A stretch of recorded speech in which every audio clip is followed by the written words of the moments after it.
శ్రీమద్భగవద్గీత అఖండ పారాయణము. ఓం శ్రీకృష్ణ పరమాత్మనే నమః. పార్థాయ ప్రతిబోధితాం భగవతా నారాయణేన స్వయం వ్యాసేన గ్రథితాం పురాణమునినా మధ్యే మహాభారతం అద్వైతామృతవర్షిణీం భగవతీం అష్టాదశాధ్యాయినీం అంబా త్వామనుసందధామి భగవద్గీతే భవద్వేషిణీం భగవద్గీతే భవద్వేషిణీం. శ్రీమద్భగవద్గీత అఖండ పారాయణము మధ్యమ షట్కము. శ్రీమద్భగవద్గీతలోని 7 నుంచి 12వ అధ్యాయములు వరుసగా జ్ఞాన విజ్ఞాన, అక్షర పరబ్రహ్మ, రాజవిద్య, రాజగుహ్య, విభూతి, విశ్వరూప సందర్శన మరియు భక్తి యోగములు.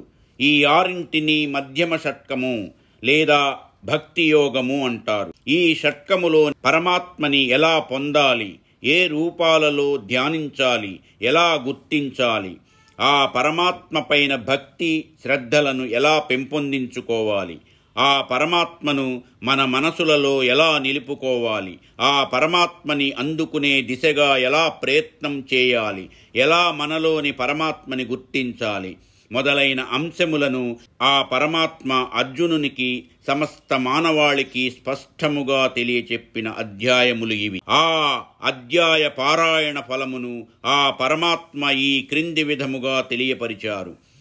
7 దివ్యశక్తులు ఉదయించుట, 8 సద్గతి ప్రాప్తి, 9 ప్రతిగ్రహణ దోష వినాశనము, 9 ప్రతిగ్రహణ దోష వినాశనము, 10 బ్రహ్మజ్ఞాన ప్రాప్తి, 11 సర్వపాప విముక్తి, 12 దివ్యశక్తులు ఉదయించుట. ఈ అఖండ పారాయణములో 2వ భాగమైన ఈ మధ్యమ షట్కమును భక్తి శ్రద్ధలతో పారాయణము చేసి ఆ పరమాత్మని అందుకునే ప్రయత్నము చేద్దాము. రండి, కలిసి రండి. మా ఈ వీడియోలు మీకు నచ్చినట్లయితే లైక్, షేర్ అండ్ సబ్స్క్రైబ్ చేయండి. శ్రీమద్భగవద్గీత 7మోऽధ్యాయః జ్ఞాన విజ్ఞానయోగః. శ్రీ భగవానువాచ మయ్యాసక్తమనాః పార్థయోగం యుంజన్మదాశ్రయః అసంశయం సమగ్రం మాం యథా జ్ఞాస్యసి తచ్ఛృణు.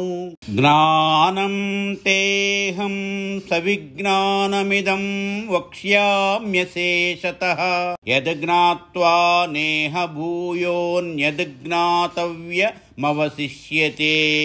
మనుష్యాణాం సహస్రేషు కశ్చిద్యతతి సిద్ధయే యతతామపి సిద్ధానాం కశ్చిన్మాం వేత్తి తత్వతః.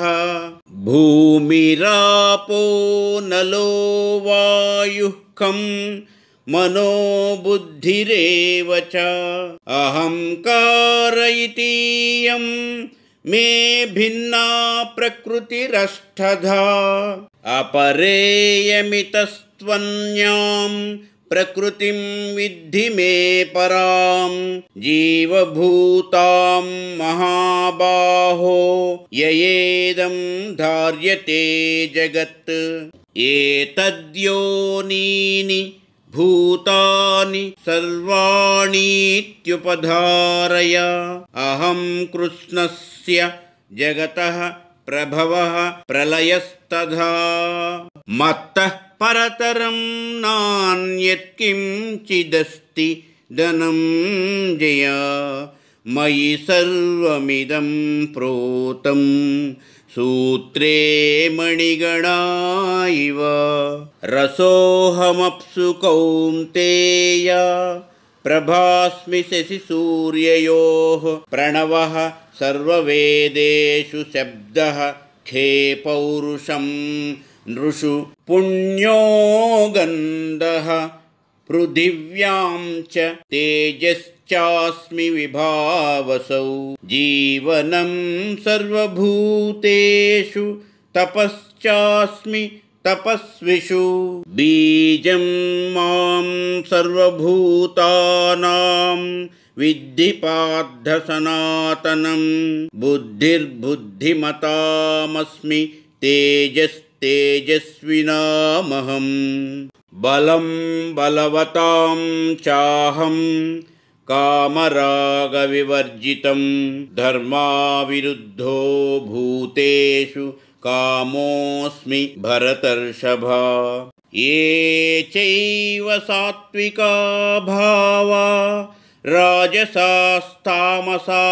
ये मत्त एवेति तान् विद्धि न त्वहं तेषु ते मयि त्रिभिर्गुणमयैर्भावैरेभिः सर्वमिदं जगत् मोहितं नाभिजानाति मामेभ्यः परमव्ययम् दैवी हेषा गुणमयी मम माया दुरत्यया मामेव ये प्रपद्यन्ते मायामेतां तरन्ति ते न मां दुष्कृतिनो मूढाः प्रपद्यन्ते नराधमाः माययापहृतज्ञाना आसुरं भावमाश्रिताः चतुर्विधा भजन्ते मां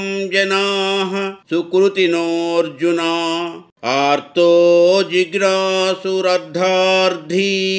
ज्ञानी च भरतर्षभ तेषां ज्ञानी नित्ययुक्त एकभक्तिर्विशिष्यते प्रियो हि ज्ञानिनोत्यर्थमहं स च मम प्रियः उदाराः सर्व एवैते ज्ञानी त्वात्मैव मे मतम् आस्थितः स हि युक्तात्मा मामेवानुत्तमां गतिम् बहूनां जन्मनामन्ते ज्ञानवान् मां प्रपद्यते वासुदेवः सर्वमिति समहात्मा सुदुर्लभः कामैस्तैस्तैर्हृतज्ञानाः प्रपद्यन्ते अन्यदेवताः तं तं नियममास्ताय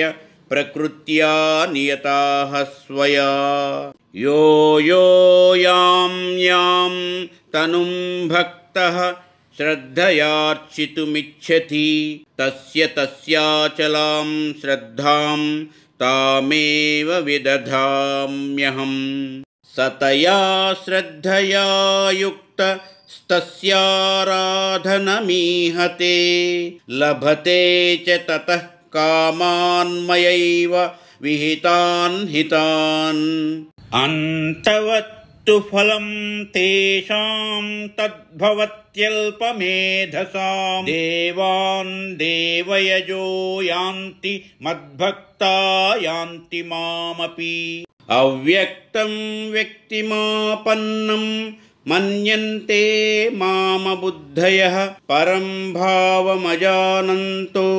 ममाव्ययमनुत्तमम् नाहं प्रकाशः सर्वस्य योगमाया समावृतः मूढोऽयं नाभिजानाति लोको मामजमव्ययम् वेदाहं समतीतानि वर्तमानानि चार्जुन भविष्याणि च भूतानि मां तु वेद न कश्चन इच्छाद्वेषसमुत्थेन द्वन्द्वमोहेन भारत सर्वभूतानि सम्मोहं सर्गे यान्ति परन्तप येषां त्वन्तगतं पापं जनानां पुण्यकर्मणां ते द्वन्द्वमोहनिर्मुक्ता भजन्ते मां दृढव्रताः जरामरणमोक्षाय माश्रित्य यतन्ति ते ब्रह्म तद्विदुः कृत्स्नमध्यात्मं कर्म चाखिलम् साधिभूतादिदैवं मां साधियज्ञं च ये विदुः प्रयाणकालेऽपि च मां ते विदुर्युक्तचेतसः। इति श्रीमद्भगवद्गीतासूपनिषत्सु ब्रह्मविद्यायां योगशास्त्रे श्रीकृष्णार्जुनसंवादे ज्ञानविज्ञानयोगो नाम सप्तमोऽध्यायः। श्रीमद्भगवद्गीता अष्टमोऽध्यायः। अक्षरपरब्रह्मयोगः। अर्जुन उवाच किं तद्ब्रह्म किमध्यात्मं किं कर्म पुरुषोत्तम अधिभूतं च किं प्रोक्तमधिदैवं किमुच्यते अधियज्ञः कथं कोत्र देहेऽस्मिन् मधुसूदन प्रयाणकाले च कथं ज्ञेयोऽसि नियतात्मभिः। श्रीभगवानुवाच अक्षरं ब्रह्म परमं स्वभावोऽध्यात्ममुच्यते भूतभावोद्भवकरो विसर्गः कर्म संज्ञितः अधिभूतं क्षरो भावः पुरुषश्चाधिदैवतम् अधियज्ञोऽहमेवात्र देहे देहभृतां वर अन्तकाले च मामेव स्मरन्मुक्त्वा कलेवरं यः प्रयाति समद्भावं याति नास्त्यत्र संशयः यं यं वापि स्मरन् भावं त्यजत्यन्ते कलेवरं तं तमेवैति कौन्तेय सदा तद्भावभावितः। तस्मात् सर्वेषु कालेषु मामनुस्मर युध्य च मय्यर्पितमनो बुद्धिर्मामे वैश्यस्य संशयः अभ्यासयोगयुक्तेन चेतसा नान्यगामिना परमं पुरुषं दिव्यं याति पार्थानुचिन्तयन्।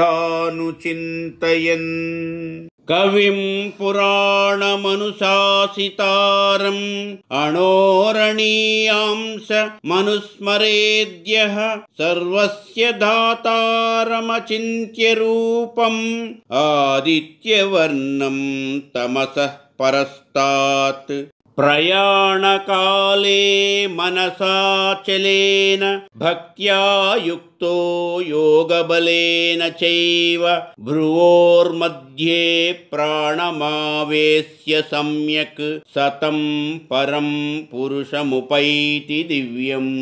यदक्षरं वेदविदो वदन्ति विशन्ति यद्यतयो वीतरागाः यदिच्छन्तो ब्रह्मचर्यं चरन्ति तत्ते पदं संग्रहेण प्रवक्षे। सर्वद्वाराणि संयम्य मनोहृदि निरुध्य च मूर्ध्याधायात्मनः प्राणमास्थितो योगधारणाम्। ओमित्येकाक्षरं ब्रह्म व्याहरन् मामनुस्मरन् यः प्रयाति त्यजन् देहं स याति परमां गतिम्। अनन्यचेताः सततं यो मां स्मरति नित्यशः तस्याहं सुलभः पार्थ नित्ययुक्तस्य योगिनः। मामुपेत्य पुनर्जन्म दुःखालयमशाश्वतं नाप्नुवन्ति महात्मानः संसिद्धिं परमां गताः। ब्रह्म भुवनाल्लोकाः पुनरावर्तिनोऽर्जुन मामुपेत्य तु कौन्तेय पुनर्जन्म न विद्यते। सहस्रयुगपर्यन्तमहर्यद्ब्रह्मणो विदुः रात्रिं युगसहस्रान्तां ते होरात्रविदो जनाः अव्यक्ताद्व्यक्तय सर्वाः प्रभवन्त्यहरागमे रात्र्यागमे प्रलीयन्ते तत्रैवाव्यक्तसंज्ञके भूतग्रामः स एवायं भूत्वा भूत्वा प्रलीयते रात्र्यागमे वशः पार्थ प्रभवत्यहरागमे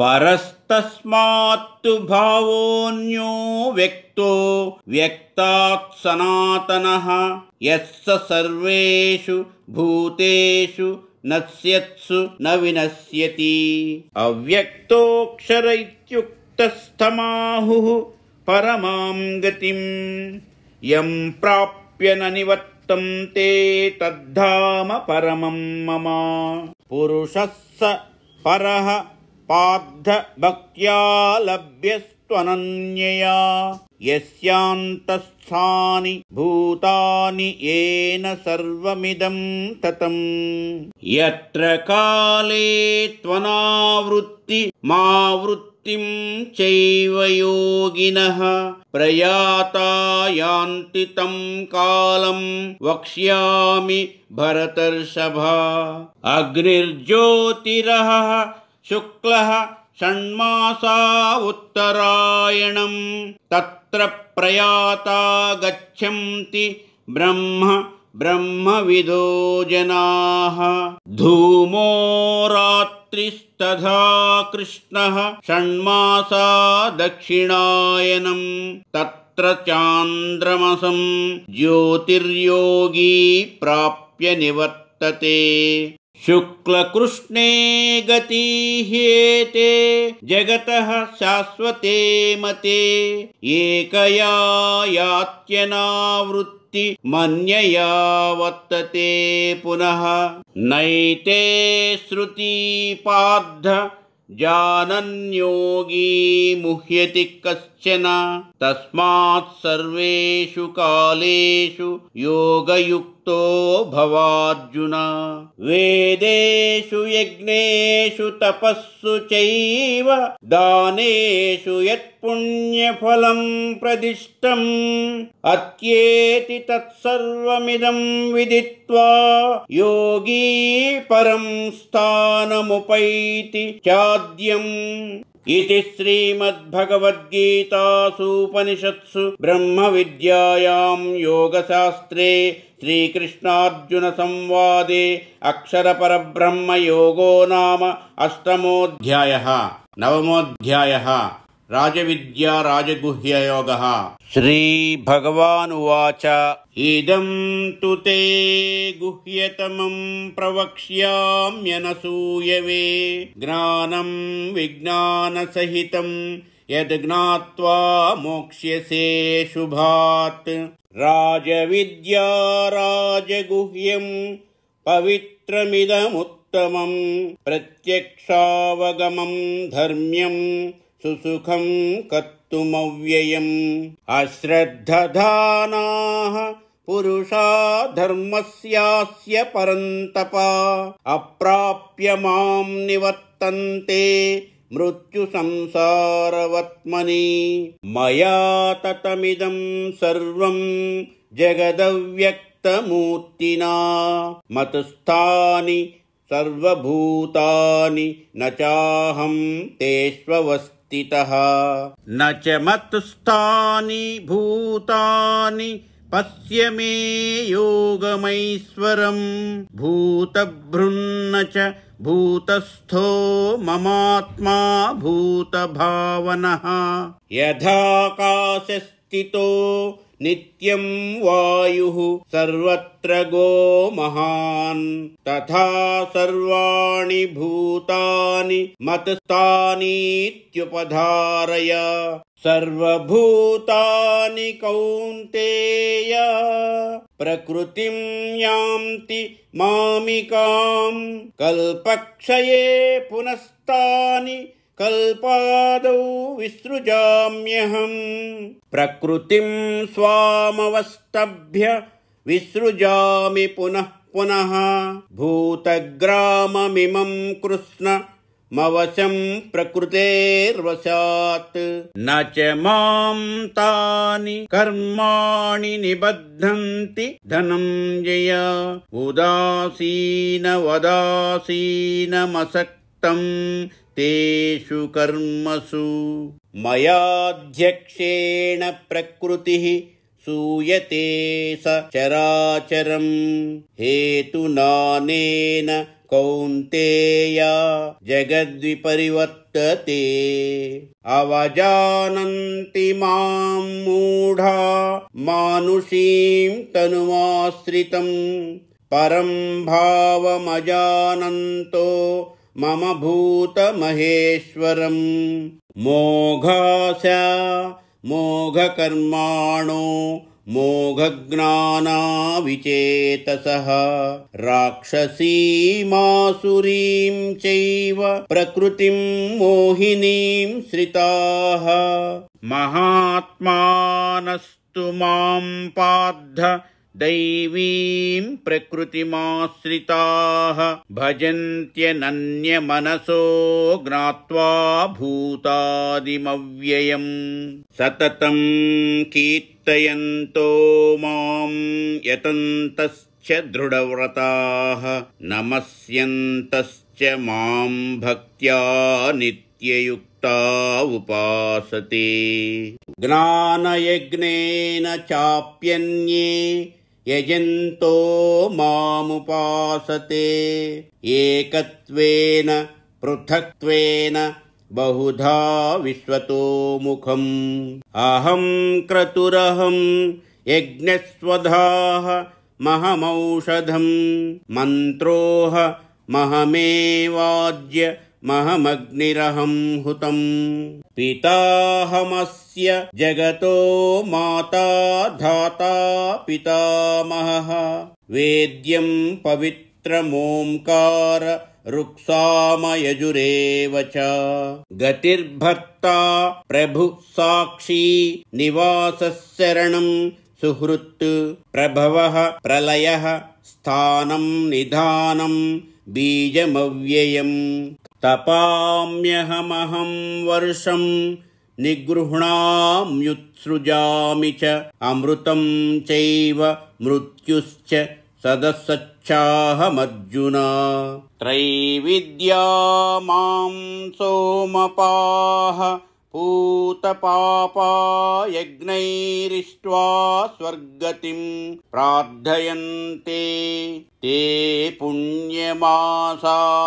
सुरेन्द्रलोकम् अश्नन्ति दिव्यान् दिवि देव भोगान् ते तं भुक्त्वा स्वर्गलोकं विशालं क्षीणे पुण्ये मत्यलोकं विशन्ति एवं त्रयी धर्ममनुप्रपन्ना गतागतं कामकामा लभन्ते अनन्याश्चिन्तयन्तो मां ये जनाः पर्युपासते अनन्याश्चिन्तयन्तो मां ये जनाः पर्युपासते तेषां नित्याभियुक्तानां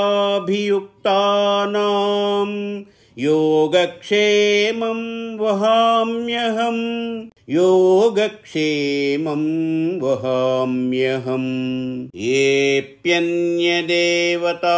भक्ता यजन्ते श्रद्धयान्विताः तेऽपि मामेव कौन्तेय यजन्त्य विधिपूर्वकम् अहं हि सर्वयज्ञानां भोक्ता च प्रभुरेव च न तु मामभिजानन्ति तत्त्वेनात च्यवन्ति ते यान्ति देवव्रता देवान् पितॄन् यान्ति पितृव्रताः भूतानि यान्ति भूतेज्या यान्ति मद्याजिनोऽपि माम् पत्रं पुष्पं फलं तोयं यो मे भक्त्या प्रयच्छति तदहं भक्त्युपहृतम् अस्नामि प्रयतात्मनः। यत्करोषि यदस्नासि यज्जुहोषि ददासि यत्तपस्यसि कौन्तेय तत्कुरुष्व मदर्पणम्। शुभाशुभफलैरेवं मोक्ष्यसे कर्मबन्धनैः सन्न्यासयोगयुक्तात्मा विमुक्तो मामुपैष्यसि। समोऽहं सर्वभूतेषु न मे द्वेष्योऽस्ति न प्रियः। ये भजन्ति तु मां भक्त्या मयि ते तेषु चाप्यहम्। अपि चेत्सु दुराचारो भजते मामनन्यभाक् साधुरेव समन्तव्यः सम्यग्व्यवसितो हि सः। क्षिप्रं भवति धर्मात्मा शश्वच्छान्तिं निगच्छति कौन्तेय प्रतिजानीहि न मे भक्तः प्रणश्यति। मां हि पार्थ व्यपाश्रित्य येऽपि स्युः पापयोनयः। स्त्रियो वैश्यास्तथा शूद्रास्ते पियान्ति परां गतिम्। किं पुनर्ब्राह्मणाः पुण्या भक्ता राजर्षयस्तथा अनित्यमसुखं लोकमिमं प्राप्य भजस्व माम्। मन्मना भव मद्भक्तो मद्याजी मां नमस्कुरु मामे वैष्यसि युक्त्वैव मात्मानं मत्परायणः। इति श्रीमद्भगवद्गीतासूपनिषत्सु ब्रह्मविद्यायां योगशास्त्रे श्रीकृष्णार्जुनसंवादे राजविद्या राजगुह्ययोगो नाम 9मोऽध्यायः। श्रीमद्भगवद्गीता 10मोऽध्यायः विभूतियोगः। श्रीभगवानुवाच भूय एव महाबाहो शृणु मे परमं वचः यत्तेऽहं प्रीयमाणाय वक्ष्यामि हितकाम्यया। न मे विदुः सुरगणाः प्रभवं न महर्षयः अहमादिर्हि देवानां महर्षीणां च सर्वशः। यो मामजमनादिं च वेत्ति लोकमहेश्वरम् असम्मूढ सम्मत्येषु सर्वपापैः प्रमुच्यते। बुद्धिर्ज्ञानमसम्मोहः क्षमा सत्यं दमः शमः सुखं दुःखं भवो भावो भयं चाभयमेव च। अहिंसा समता तुष्टि तपोदानं यशो यशः भवन्ति भावा भूतानां मत्त एव पृथक्विधाः। महर्षयः सप्त पूर्वे चत्वारो मनवस्तथा मद्भावा मानसा जाता येषां लोक इमाः प्रजाः। एतां विभूतिं योगं च मम यो वेत्ति तत्त्वतः सोऽविकम्पेन योगेन युज्यते नात्र संशयः। अहं सर्वस्य प्रभवो मत्तः सर्वं प्रवर्तते इति मत्वा भजन्ते मां बुधा भावसमन्विताः। मच्चित्ता मद्गतप्राणाः बोधयन्तः परस्परं कथयन्तश्च मां नित्यं तुष्यन्ति च रमन्ति च। तेषां सततयुक्तानां युक्तानां भजतां प्रीतिपूर्वकं ददामि बुद्धियोगं तं येन मामुपयान्ति ते तेषामेवानुकम्पार्थ महमज्ञानजं तमः नाशयाम्यात्मभावस्थो ज्ञानदीपेन भास्वता।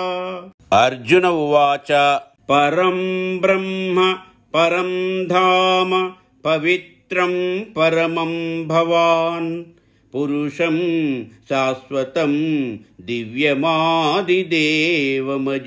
विभुम् आहुस्त्वामृषयः सर्वे देवर्षिर्नारदस्तथा असितो देवलो व्यासः स्वयं चैव ब्रवीषि मे सर्वमेतद्रुतं मन्ये यन्मां वदसि केशव न हि ते भगवन् व्यक्तिं विदुर्देवा न दानवाः स्वयमेवात्मनात्मानं वेत्तत्वं पुरुषोत्तम भूतभावन भूतेश देवदेव जगत्पते वक्तुमर्हस्य शेषेण दिव्या ह्यात्मविभूतयः याभिर्विभूतिभिर्लोकानिमांस्त्वं व्याप्य तिष्ठसि कथं विद्यामहं योगिं स्वां सदा परिचिन्तयन् केषु केषु च भावेषु चिन्त्योऽसि भगवन्मया विस्तरेणात्मनो योगं विभूतिं च जनार्दन भूयः कथय तृप्तिर्हि शृण्वतो नास्ति मे मृतम्। श्री भगवान् उवाच हन्त ते कथयिष्यामि दिव्या ह्यात्मविभूतयः प्राधान्यतः कुरु श्रेष्ठ नास्त्यन्तो विस्तरस्य मे अहमात्मा गुडाकेश सर्वभूताशयस्थितः अहमादिश्च मध्यं च भूतानामन्त एव च आदित्यानामहं विष्णुर्ज्योतिषां रविरंशुमान् मरीचिर्मरुतामस्मि नक्षत्राणामहं शशी वेदानां सामवेदोऽस्मि देवानामस्मि वासवः इन्द्रियाणां मनश्चास्मि भूतानामस्मि चेतना रुद्राणां शङ्करश्चास्मि वित्तेषो यक्षरक्षसां वसूनां पावकश्चास्मि मेरुः शिखरिणामहं पुरोधसां च मुख्यं मां विद्धि पार्थ बृहस्पतिं सेनानीनामहं स्कन्दः सरसामस्मि सागरः महर्षीणां भृगुरहं गिरामस्म्येकमक्षरं यज्ञानां जपयज्ञोऽस्मि स्थावराणां हिमालयः अश्वत्थ सर्ववृक्षाणां देवर्षीणां च नारदः गन्धर्वाणां चित्ररथ सिद्धानां कपिलो मुनिः उच्छैश्रवसमश्वानां विद्धि माममृतोद्भवम् ऐरावतं गजेन्द्राणां नराणां च नराधिपम् आयुधानामहं वज्रं धेनूनामस्मि कामधुक् प्रजनश्चास्मि कन्दर्पः सर्पाणामस्मि वासुकिः अनन्तश्चास्मि नागानां वरुणो यादसामहं पितॄणामर्यमा चास्मि यम संयमतामहं प्रह्लादश्चास्मि दैत्यानां कालः कलयतामहं मृगाणां च मृगेन्द्रोऽहं वैनतेयश्च पक्षिणां पवनः पवतामस्मि रामः शस्त्रभृतामहं झुषाणां मकरश्चास्मि स्रोतसामस्मि जाह्नवी सर्गाणामादिरं तश्च मध्यं चैवाहमर्जुन अध्यात्मविद्या विद्यानां वादः प्रवदतामहम् अक्षराणामकारोऽस्मि द्वन्द्वः सामासिकस्य च अहमेवाक्षयः कालो धाताहं विश्वतोमुखः मृत्युः सर्वहरश्चाह मुद्भवश्च भविष्यताम् कीर्तिः श्रीर्वाक्च नारीणां स्मृतिर्मेधा धृतिः क्षमा बृहत्साम तथा साम्नां गायत्री छन्दसामहं मासानां मार्गशीर्षोऽहं ऋतूनां कुसुमाकरः द्यूतं छलयतामस्मि तेजस्तेजस्विनामहं जयोऽस्मि व्यवसायोऽस्मि सत्वं सत्त्ववतामहं वृष्णीनां वासुदेवोऽस्मि पाण्डवानां धनञ्जयः मुनीनामप्यहं व्यासः कवीनामुशना कविः दण्डो दमयतामस्मि नीति रश्मिजिगीषतां मौनं चैवास्मि गुह्यानां ज्ञानं ज्ञानवतामहं यच्छापि सर्वभूतानां बीजं तदहमर्जुन न तदस्ति विना यत्स्यान्मया भूतं चराचरं नान्तोऽस्ति मम दिव्यानां विभूतीनां परन्तप एष तूद्देशतः प्रोक्तो विभूतेर्विस्तरो मया यद्यद्विभूतिमत्सत्त्वं श्रीमदूर्जितमेव वा तत्तदेवावगच्छ त्वं मम तेजोंस संभवम् अथवा बहुनैतेन किं ज्ञातेन तवार्जुन विष्टभ्याः मिदं कृत्स्नमेकांसेन स्थितो जगत् इति श्रीमद्भगवद्गीतासूपनिषत्सु ब्रह्मविद्यायां योगशास्त्रे श्रीकृष्णार्जुन संवादे विभूतियोगो नाम 10मोऽध्यायः श्रीमद्भगवद्गीता 11 विश्वरूप संदर्शन योगः अर्जुन उवाच मदनुग्रहाय परमं गुह्य मध्यात्म संज्ञितं यत्त्वयोक्तं वचस्तेन मोहोऽयं विगतो मम भवाप्ययौ हि भूतानां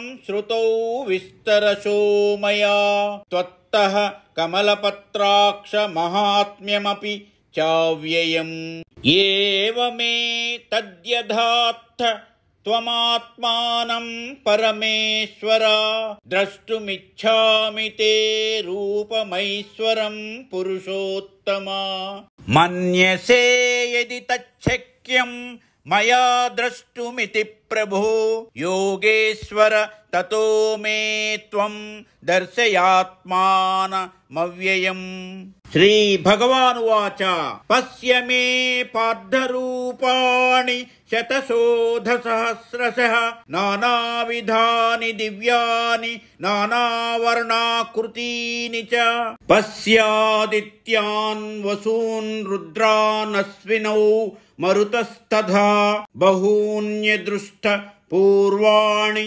पश्याश्चर्याणि भारत। इहैकस्थं जगत्कृत्स्नं पश्याद्य सचराचरं मम देहे गुडाकेश यच्छान्य द्रष्टुमिच्छसि। न तु मां शक्यसे द्रष्टु मनेनैव स्वचक्षुषा दिव्यं ददामि ते चक्षुः पश्य मे योगमैश्वरम्। संजय उवाच एवमुक्त्वा ततो राजन् महायोगेश्वरो हरिः दर्शयामास पार्थाय परमं रूपमैश्वरम्। अनेकवक्त्रनयनमनेकाद्भुतदर्शनम् अनेकदिव्याभरणं दिव्यानेकोद्यतायुधम् दिव्यमाल्याम्बरधरं दिव्यगन्धानुलेपनं सर्वाश्चर्यमयं देवमनन्तं विश्वतोमुखम्। दिवि सूर्यसहस्रस्य भवेद्युगपदुत्थिता यदि भाः सदृशी सा स्याद्भासस्तस्य महात्मनः। तत्रैकस्थं जगत्कृत्स्नं प्रविभक्तमनेकधा अपश्यद्देवदेवस्य शरीरे पाण्डवस्तदा। ततः सविस्मयाविष्टो हृष्टरोमा धनञ्जयः प्रणम्य शिरसा देवं कृताञ्जलिरभाषत। अर्जुन उवाच पश्यामि देवांस्तव देवदेहे सर्वांस्तथा भूतविशेषसङ्घान् ब्रह्माणमीशं कमलासनस्थं ऋषींश्च सर्वानुरगांश्च दिव्यान्। अनेकबाहूदरवक्त्रनेत्रं पश्यामि त्वां सर्वतोऽनन्तरूपं नान्तं न मध्यं न पुनस्तवादिं पश्यामि विश्वेश्वर विश्वरूपा पश्यामि विश्वेश्वर विश्वरूपा। किरीटिनं गदिनं चक्रिणं च तेजोराशिं सर्वतो दीप्तिमन्तं पश्यामि त्वां दुर्निरीक्ष्यं समन्तात् दीप्तानलार्कद्युतिमप्रमेयम्। त्वमक्षरं परमं वेदितव्यं त्वमस्य विश्वस्य परं निधानं त्वमव्यय शाश्वत धर्मगोप्ता सनातनस्त्वं पुरुषो मतो मे। अनादिमध्यान्तमनन्तवीर्यम् अनन्तबाहुं शशिसूर्यनेत्रं पश्यामि त्वां दीप्तहुताशवक्त्रं स्वतेजसा विश्वमिदं तपन्तम्। द्यावा पृथिव्योरिदमन्तरं हि व्याप्तं त्वयैकेन दिशश्च सर्वाः दृष्ट्वाद्भुतं रूपमुग्रं तवेदं लोकत्रयं प्रव्यथितं महात्मन्। अमीहि त्वां सुरसङ्घा विशन्ति केचिद्भीताः प्राञ्जलयो गृह्णन्ति स्वस्तीत्युक्त्वा महर्षिसिद्धसङ्घाः स्तुवन्ति त्वां स्तुतिभिः पुष्कलाभिः। रुद्रादित्या वसवो ये च साध्या विश्वेस्विनौ मरुतश्चोष्मपाश्च गन्धर्वयक्षासुरसिद्धसङ्घा वीक्षन्ते त्वां विस्मिताश्चैव सर्वे। रूपं महत्ते बहुवक्त्रनेत्रं महाबाहो बहुबाहूरुपादं बहूदरं बहुदंष्ट्राकरालं दृष्ट्वा लोकाः प्रव्यथितास्तथाहम्। नभः स्पृशं दीप्तमनेकवर्णं व्याप्ताननं दीप्तविशालनेत्रं दृष्ट्वा हि त्वां प्रव्यथितान्तरात्मा धृतिं न विन्दामि शमं च विष्णो दंष्ट्राकराळानि च ते मुखानि दृष्ट्वैव कालानलसन्निभानि दिशो न जाने न लभे च शर्म प्रसीद देवेश जगन्निवास अमी च त्वां धृतराष्ट्रस्य पुत्राः सर्वे सहैवावनिपालसंघैः भीष्मो द्रोणसूतपुत्रस्तथासौ सहास्मदीयैरपि योधमुख्यैः वक्त्राणि ते त्वरमाणा विशन्ति दंष्ट्राकराळानि भयानकानि केचिद्विलग्ना दशनान्तरेषु संदृश्यन्ते चूर्णितैरुत्तमाङ्गैः यथा नदीनां बहवोऽम्बुवेगाः समुद्रमेवाभिमुखा द्रवन्ति तथा तवामी नरलोकवीरा विशन्ति वक्त्राण्यभिविज्वलन्ति यथा प्रदीप्तं ज्वलनं पतङ्गा विशन्ति नाशाय समृद्धवेगाः तथैव नाशाय विशन्ति लोकाः तवापि वक्त्राणि समृद्धवेगाः लेलिह्यसे ग्रसमानः समन्तात् लोकान् समग्रान् वदनैर्ज्वलद्भिः तेजोभिरापूर्य जगत्समग्रं भासस्तवोग्राः प्रतपन्ति विष्णो आख्याहि मे को भवानुग्ररूपो नमोऽस्तु ते देववर प्रसीद विज्ञातुमिच्छामि भवन्तमाद्यं न हि प्रजानामि तव प्रवृत्तिम्।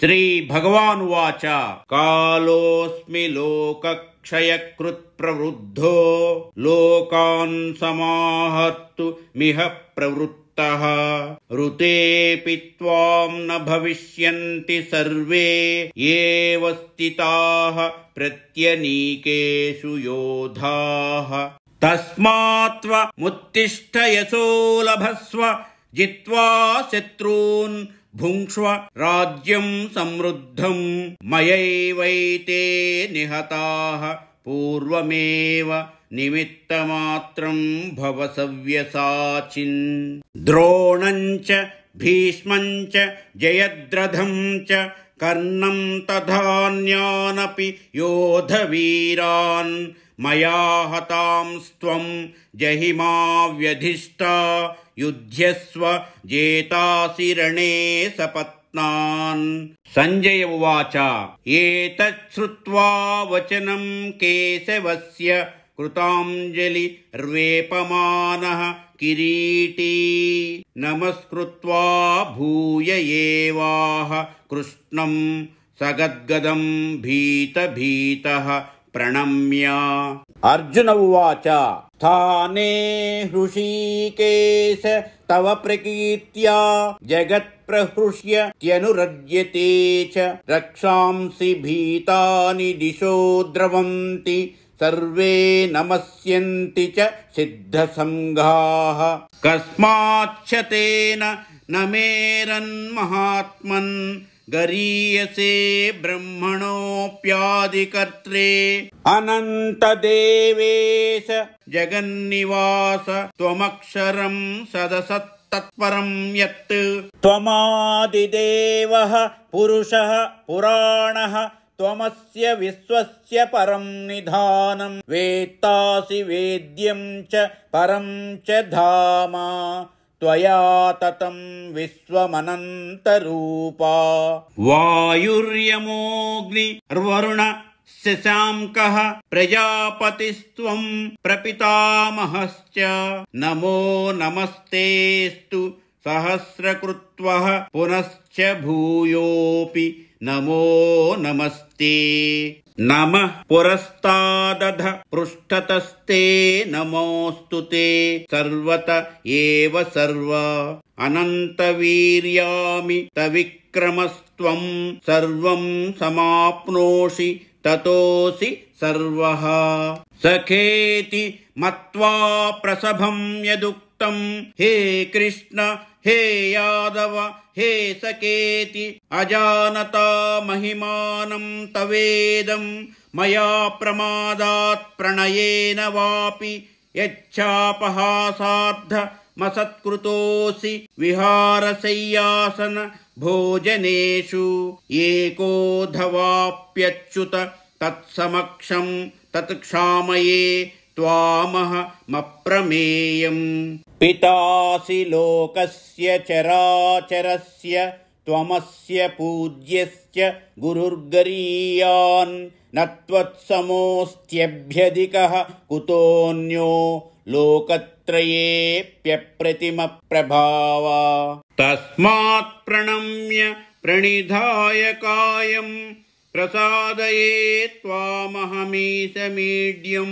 पितेव पुत्रस्य सखेव सख्युः प्रियः प्रियायार्हसि देव सोढुम्।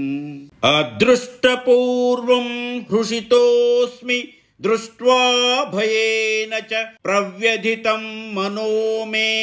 तदेव मे दर्शय देवरूपं प्रसीद देवेश जगन्निवास।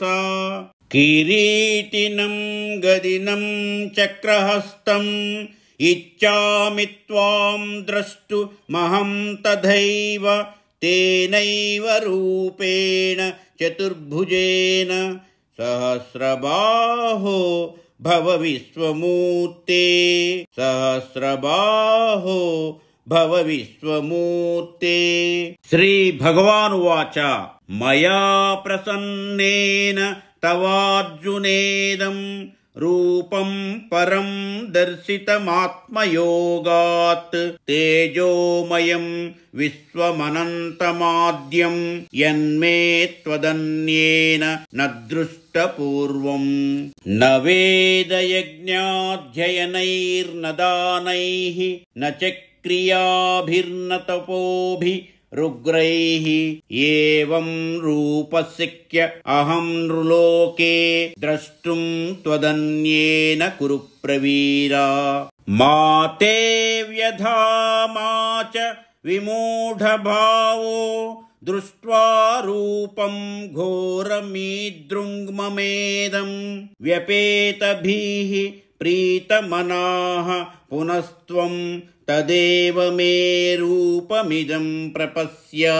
संजय उवाच इत्यर्जुनं वासुदेव स्तदोक्त्वा स्वकं रूपं दर्शयामास भूयः।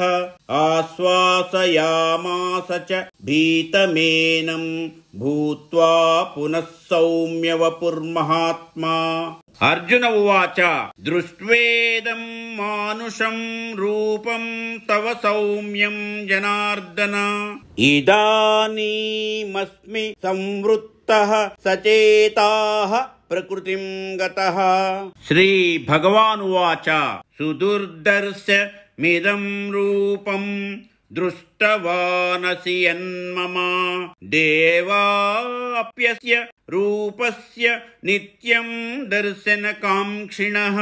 नाहं वेदैर्न तपसा न दानेन न चेज्यया शक्य एवं विधो द्रष्टुं।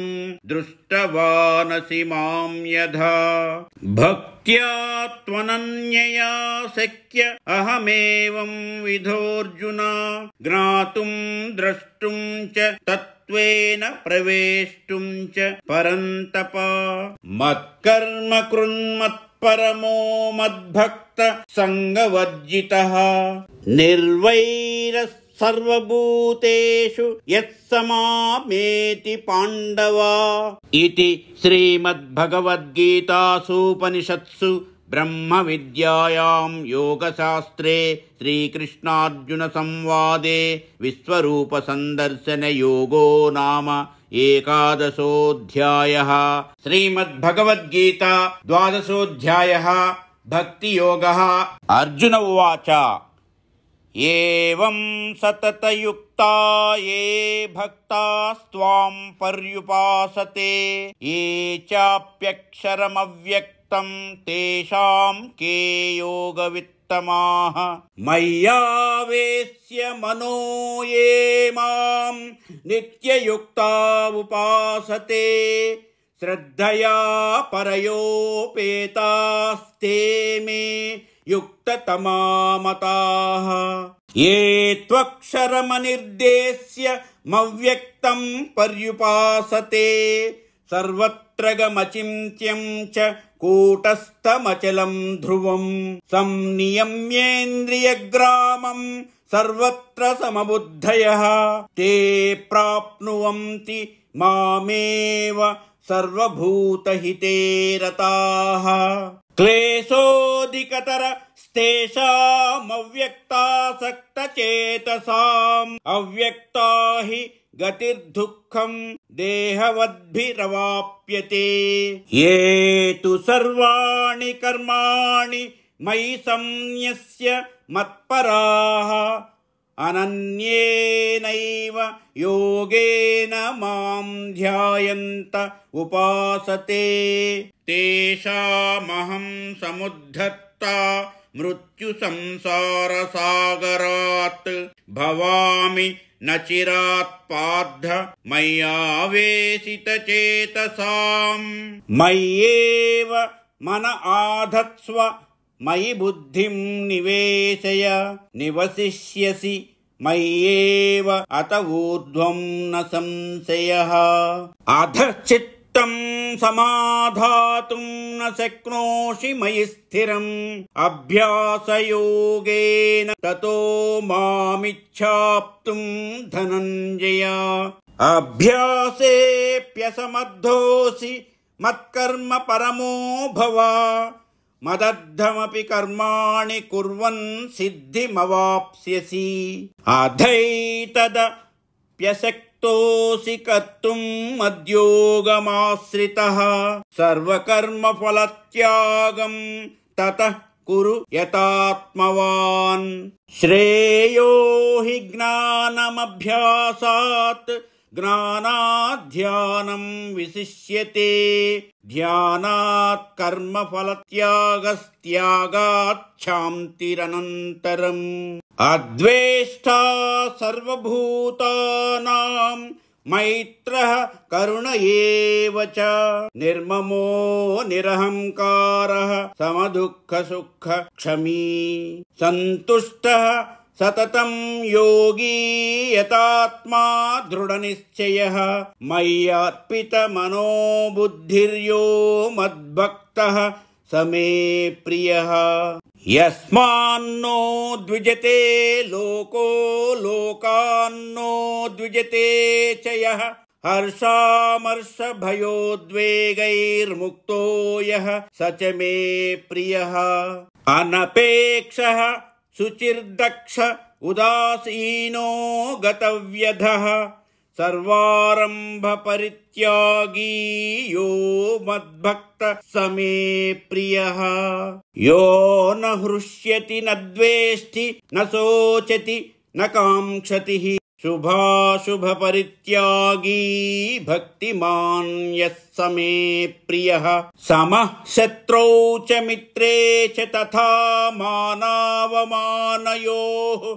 शीतोष्ण सुख दुःखेषु समः संगविवर्जितः तुल्य निंदा स्तुतिर्मौनी संतुष्टो येन केनचित् अनिकेतः स्थिरमतिर्भक्तिमान् मे प्रियो नरः ये तु धर्म्यामृतमिदं यथोक्तं पर्युपासते श्रद्धदानामत्परमा